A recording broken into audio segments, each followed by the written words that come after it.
शिक्षा से बढ़कर कोई धन नहीं। एक थे राजा, उन्हें पशु पक्षियों से बहुत प्यार था। वे पशु पक्षियों से मिलने के लिए वन में जाते थे। हमेशा की तरह एक दिन राजा पशु पक्षियों को देखने के लिए वन में गए। अचानक आसमान में बादल छा गए और तेज तेज बारिश होने लगी।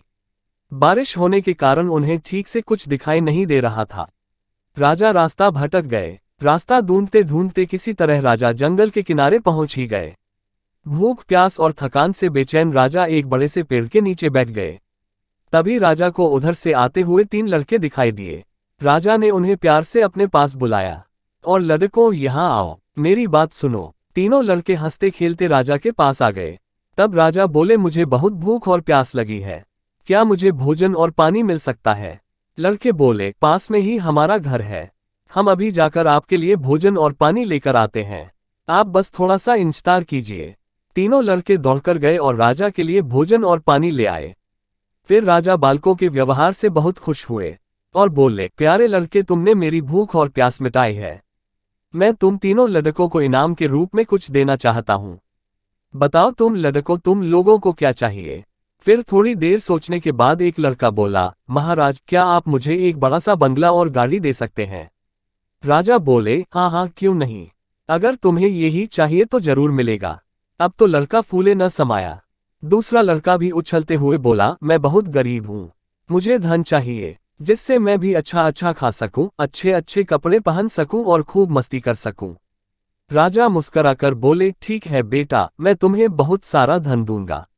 यह सुनकर दूसरा लड़का खुशी से झूम उठा। भला तीसरा लड़का क्यों चुप रहता? वह भी बोला, महाराज, क्या आप मेरा भी सपना पूरा करेंगे? मुस्कुराते हुए राजा ने बोला, क्यों नहीं, बोलो बेटा, तुम्हारा क्या सपना है? तुम्हें भी धन दौलत चाहिए? लड़का बोला, नहीं महाराज, मुझे धन दौलत नहीं चाहिए, मेरा सपना है कि मैं पढ़ लिख कर विद्वान बनूं। क्या आप मेरे लिए कुछ कर सकते हैं? तीसरे लड़के की बात सुनकर राजा बहुत खुश हुए और राजा ने उसके पढ़ने लिखने की उचित व्यवस्था करवा दी। वह मेहनती लड़का था, वह दिन रात लगन से पढ़ता और कक्षा में पहला स्थान प्राप्त करता। इस तरह समय बीतता गया, वह पढ़ लिख कर विद्वान बन गया।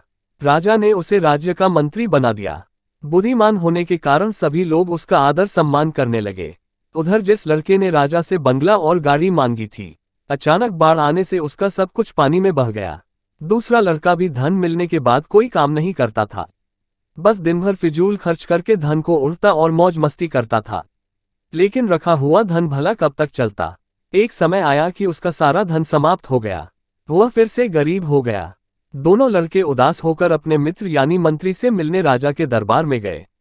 वे दुखी होकर अपने मित्र से बोले, हमने राजा से इनाम मांगने में बहुत बड़ी भूल की, हमारा धन, बंगला, गाड़ी सब कुछ नष्ट हो गया, हमारे पास अब कुछ नहीं बचा है।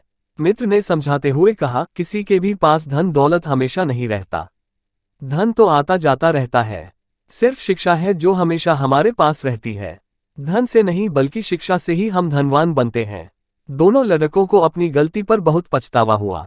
उन्होंने तय किया कि हम भी मेहनत और लगन से पढ़ाई करेंगे और अपने जीवन को सुखी बनाएंगे। कहानी से सीख, किसी के भी पास धन दौलत हमेशा नहीं रहता, धन तो आता जाता रहता है, सिर्फ शिक्षा है जो हमेशा हमारे पास रहती है।